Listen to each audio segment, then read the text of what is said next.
नमस्कार, जोहार झारखंड देख रहे हैं आप और मैं हूं आप सबके साथ अनूप। खबरों की शुरुआत करेंगे और सबसे पहले बात 23 लाख के लूट की। चतरा में बैंक ऑफ इंडिया के हंटरगंज शाखा से दिन दहाड़े लूट हुई है। हथियार से लैस 6 अपराधियों ने करीब 23 लाख रुपए लूट लिए हैं और आराम से बताया जा रहा है ये लोग चलते भी बने। बताया जा रहा है कि लूट की वारदात को अंजाम देने के बाद ये सभी अपराधी बिहार की ओर भाग निकले। फिलहाल पुलिस पूरे मामले में छानबीन कर रही है। बड़ी और अहम खबर इस वक्त चतरा से, जहां बैंक लूट हुई है और करीब 23 लाख रुपए अपराधियों ने लूटे हैं चतरा के हंटरगंज से बैंक ऑफ इंडिया के शाखा से। और बताया जा रहा है हथियारों से लैस थे 6 अपराधी और बड़े आराम से बैंक को लूटने के बाद ये बिहार की तरफ भाग निकले हैं। 5-6 लोग आए, 3 लाख अंदर घुसे हैं और ले जाकर के अंदर में कैश खोला तो उसमें कैश 22-23 लाख रुपये। तकरीबन क्या बजे घटना से? ये 9:45 लगभग 9:10 बजे के आसपास घटी। तो मोटरसाइकिल में 6 आदमी आए थे और ये घटना को अंजाम दिया गया है। कितना का लेता है? बैंक के अधिकारियों के अनुसार से अभी 22.5 लाख की राशि बताई जा रही है। इसका आगे सत्यापन किया जा रहा है। सीसीटीवी में कुछ है? सीसीटीवी कैमरा लगा हुआ है बैंक में और अगल बगल भी रोड में लगा हुआ है। इसका हम लोग अभी मुआयना कर रहे हैं, देख रहे हैं।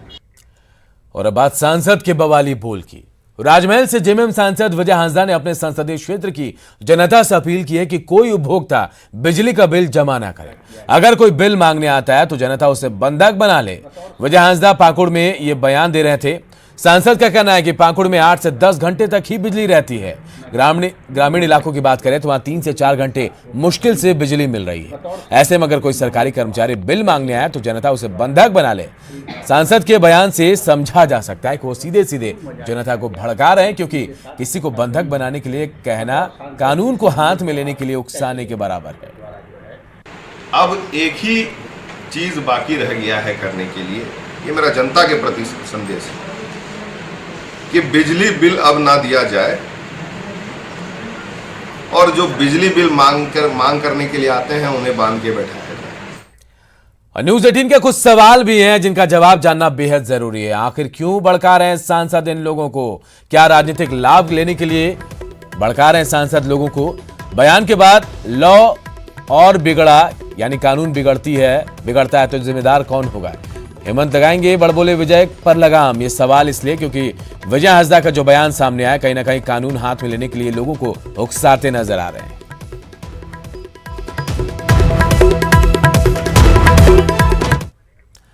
गिरिडीह के सामाजिक कार्यकर्ता उमाचरण साव रविवार को बीजेपी में शामिल हुए।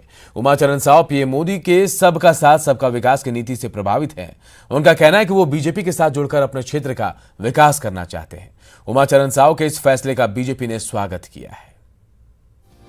बीजेपी में उमा के चरण, समाज सेवा से राजनीति में एंट्री, सरकार की नीतियों का असर। नक्सल प्रभावित इन इलाकों में उमाचरण जी जैसे हमारे अनेक साथी और हमारे आदिवासी भाइयों बहनों, हमारे दलित भाई बहने और समाज के पिछड़े लोगों के हक दिलाने के लिए लड़ते रहना, यही एक सबक हमने सीखा है। 29 अप्रैल 2019 को कोडरमा में पीएम मोदी ने चुनावी सभा में उमाचरण साव के काम की तारीफ की थी। पीएम की तारीफ के बाद उमाचरण साव के काम को पहचान मिली। उमाचरण साव नक्सल प्रभावित गिरिडीह के देवरी प्रखंड के मछली गांव के निवासी हैं। उमाचरण का गांव घोर नक्सल प्रभावित इलाके में शामिल था। 1970 में मुखिया बनने के बाद उमाचरण ने नक्सलवाद के खिलाफ अभियान चलाया। नक्सलियों को समाज की मुख्यधारा में वापस लाने की कोशिश की। इनके प्रयासों से काफी पहले यह इलाका नक्सलवाद से मुक्त हो चुका है। नक्सलवाद से संघर्ष के साथ उमाचरण ने कई सामाजिक काम भी किए। उमाचरण पीएम मोदी और झारखंड के मुख्यमंत्री रघुवर दास के काम से बेहद प्रभावित हैं। यही कारण है कि इन्होंने अब बीजेपी के साथ जुड़कर अपने अभियान को आगे बढ़ाने का फैसला लिया है। देश में सबका विकास सबका साथ का नारा को देखते हुए मैंने भाजपा में शामिल हुए। उमाचरण साहू गिरिडीह साहू समाज के जिलाध्यक्ष हैं। साथ ही साहू समाज के प्रदेश कार्यकारी अध्यक्ष की भी जिम्मेदारी निभा रहे हैं। एक बार विधानसभा का चुनाव भी लड़ चुके हैं।